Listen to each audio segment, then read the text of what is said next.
Hi guys, welcome back to my channel. I know I have taken forever getting another video back up. The last time you saw me in my previous 50 Facts About Me video, I think I was about 5 months pregnant, living in Texas, and now I am back living in England and my little boy is 9 months old. So yeah, it's just been a really crazy time. And I wanted to bring you this video, which is my labour and birth story with Roman, my son. I'll pop in a little cheeky video of him at the end so you can see what he looks like now. But he's quite the big guy. He's a bit of a bruiser. He likes his food and he's just kind of stocky in build, which is cute as anything. So yeah, I thought I would tell you all about kind of my pregnancy and then his birth. It was a little bit of a hard pregnancy and the birth was a little bit, it wasn't dramatic, it was just, you know, nothing really went to plan. So I thought I would tell you about that and then kind of where I am now, and then that will kick off me being back on YouTube again, which I'm so excited for because I've got so much I want to get out and so much content that I want to bring you and things. But it's just been a very crazy time with moving again, emigrating back here. And obviously, as most of you know, I'm an author, a full-time author. So getting things like deadlines met, I've released a few more books since the last time we spoke, which has been amazing as well. So yeah, I just wanted to kind of fill you in on all of that. So let's get straight into it. And I have some notes here on my trusty iPhone, because I tend to over-talk. Yeah, you see that's 2 minutes already, so you're gonna get used to this, it's fine, we'll figure it out in edits.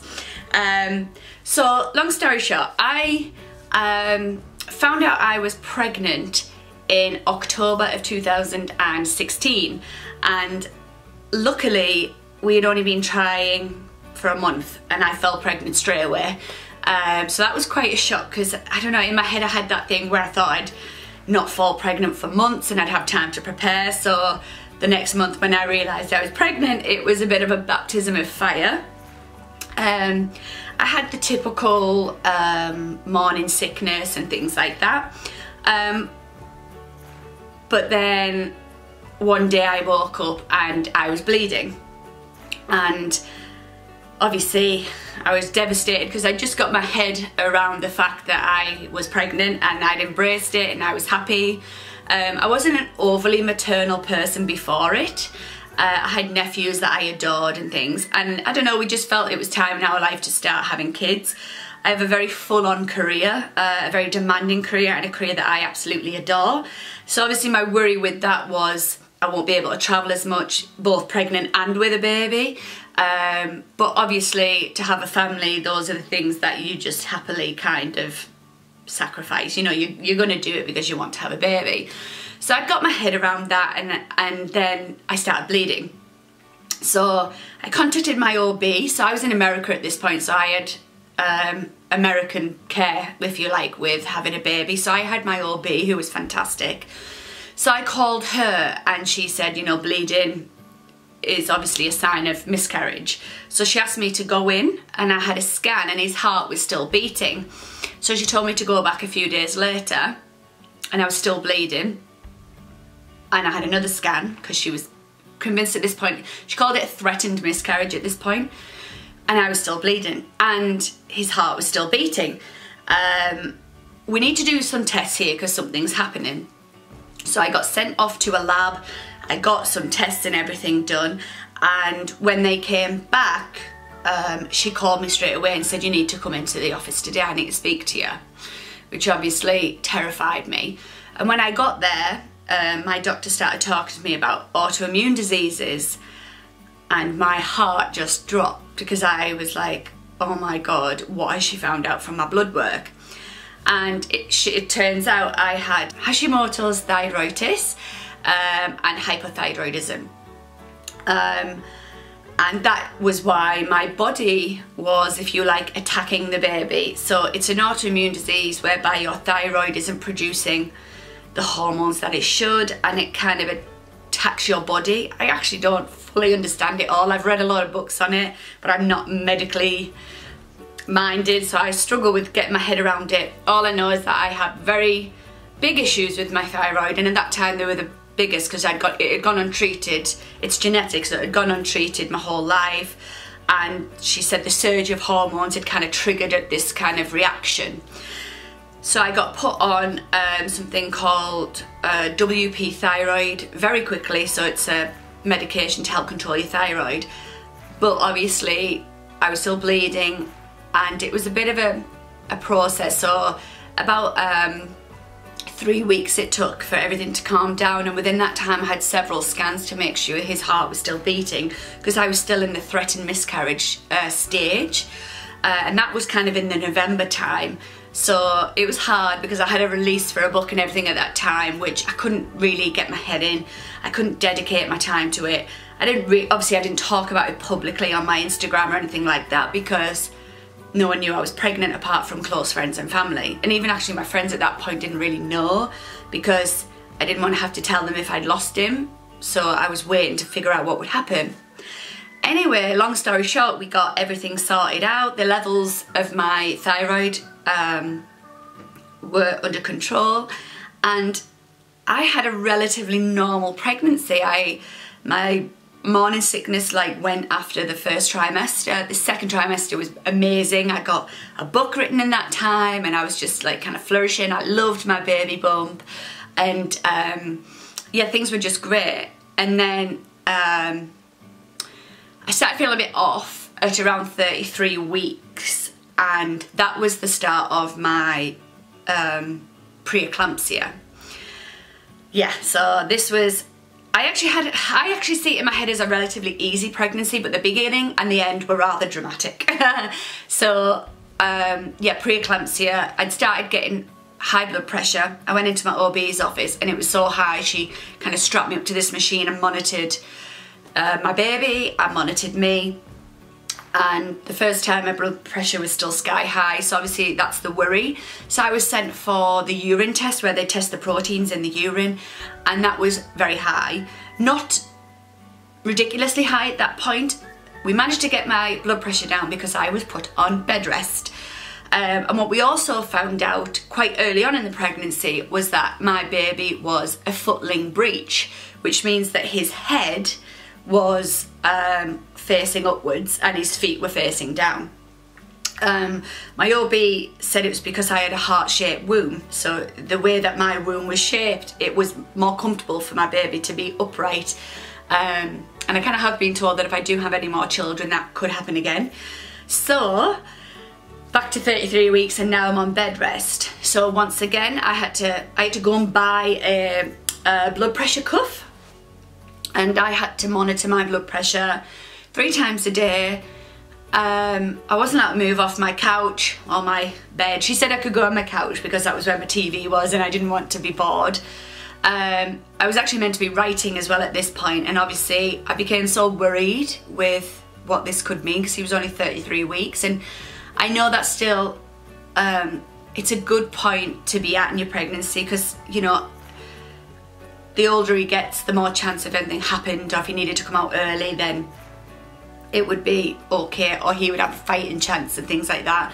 So I just couldn't switch my head on to my book that I was writing at the time. So I was on bed rest, but unfortunately my levels kept rising. And I was due to get a C-section at 39 weeks because he was a footling breech, and she wasn't happy with the preeclampsia in the way that it was rising. And then as my levels kept going up and up and up, and especially it was mainly the protein in my urine that my OB was concerned about. The bed rest helped with the blood pressure, but the protein in my urine was worrying her immensely. And I was starting to feel very groggy. So as the weeks progressed for me, the week of my section kept coming down until it was just over 37 weeks that I got taken into hospital to have my section. And so it was like, okay, he was a big baby, he was a very big baby, so they were really confident that at 37 weeks he was going to be healthy. They did warn me that he might need to go in an incubator if he had any trouble, and because he was a footling breech, they weren't quite sure if the umbilical cord was going to be where it should be, and things like fluid in his lungs was also a risk. So I went into the operating room, and the anaesthesiologist came in, and the anaesthetist, I don't know what they're called, and he came in, and apparently I have very tightly packed in vertebrae, and he actually couldn't get the spinal block in. He couldn't get the needle inside of my spine to give me the spinal block. And after about 4 or 5 times, he told me that I might need to go into general anaesthetic, which means obviously I would be knocked out when they took my baby out, and I wouldn't see him until I came around. Which was really scary, but he said he was going to try one more needle and sent away to another part of the hospital for it, and he got it, and luckily it worked. So they started the procedure, and I knew very quickly that something was going wrong. Not wrong, but she told me it was going to be like 5 to 10 minutes to get him out, and it was taking a while, and I felt a very heavy tugging sensation. And basically, because he was a footling breech, it was a struggle to get him out. His kind of head was stuck, if you like.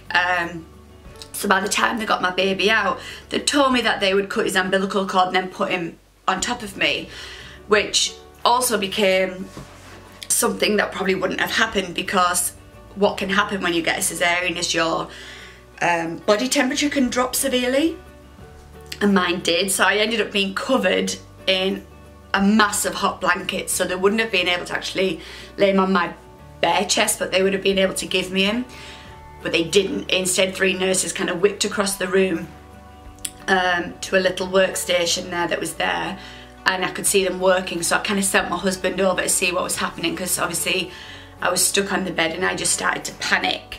And as was a risk, his lungs were filled with fluid. So after a couple of minutes, I finally heard him cry, which, oh, thank goodness, it was like such a relief. And I kind of wasn't in a state at that point to hold him, because I was, when your body temperature drops to such extreme lows, I was chattering so hard, I literally couldn't even speak, and I was kind of, I wasn't convulsing, that sounds really dramatic, but I was definitely jerking a little bit. And I didn't feel safe trying to hold him at that point, and I was kind of advised not to. So my husband held him and brought him over, and I saw him. Roman was 7 pounds 1 when he was born, so for being 3 weeks early, he was a little chunky monkey, and oh, he's just absolutely adorable. And as it is in America, you stay in the hospital for 4 days, or at least the hospital I went to, I stayed in for 4 days. Because I had a section, and they just like to keep an eye on you and everything. Roman passed all of his tests that he was meant to, and after 4 days we came home. 7 weeks after he was born, we ended up moving back to England for a job opportunity for my husband, which I was fine to do, because I've moved back to my hometown, which is obviously my parents around the corner, my sister, mother-in-law, etc. And all my best friends are still here, so it hasn't been a hardship. It's just been a very long journey, and trying to balance being a full-time mum, and also I didn't take any kind of time off from my books, so I didn't get maternity leave, if you like, because the industry I'm in, I felt like I couldn't really do that. So yeah, I've just continued to write throughout. Yeah, so that's everything that I wanted to talk to you about. So as I said, Roman he is 9 months old now. He has just broke 2 front teeth, which is the most adorable thing I think I've ever seen. He kind of is this weird mix of me and my husband. He has my eyes, but he kind of has my husband's colouring. He's blonde hair, brown eyed, which is one of my favourite combinations ever, so I'm so happy that he has that, because he's just so cute. And like I said, I'll pop in a little clip here when he comes home. He's with my mum for a few hours today so I can get some writing done, because again, I'm on deadline. And then I'll pick him up and I will bring him up here to the camera so you can see how he's getting on. But yeah, that's my birth and labour story. My scar and everything from my cesarean is fine. As every new mum does pretty much. I'm struggling to lose some of the baby weight, so hopefully throughout this YouTube journey you will see me be able to shed some of that weight. I'll show you more videos of me and Roman and things like that, things like my favourites and whatnot, all that jazz. We'll get onto that next time. But yeah, I just want to say thank you for sticking with me, even though I haven't posted a video in months. This is the beginning of my regular scheduling. Oh god, I sounded like some weird old-fashioned TV thing then. Yeah, but I'll be posting hopefully at least one video a week from now on, more if I can kind of swing it alongside my writing schedule and then just general home life and being a mum. And I want to do this YouTube thing just to keep you involved in my everyday life and just to see a little bit more about what life's like as an author, but also now as a mum. So hopefully some of you will like that journey with me. And yeah, so please come back for more. So I shall see you all in the next video. Bye bye for now. Bye. So here is Roman. Hey? You gonna say hello? He's fascinated with the ring light. Say hello. So you'll see a lot more of him in my videos. And obviously just so you can see how he's doing and how he's coming along. So, dedicated to you this story, Bobby. It is, it is. So say bye.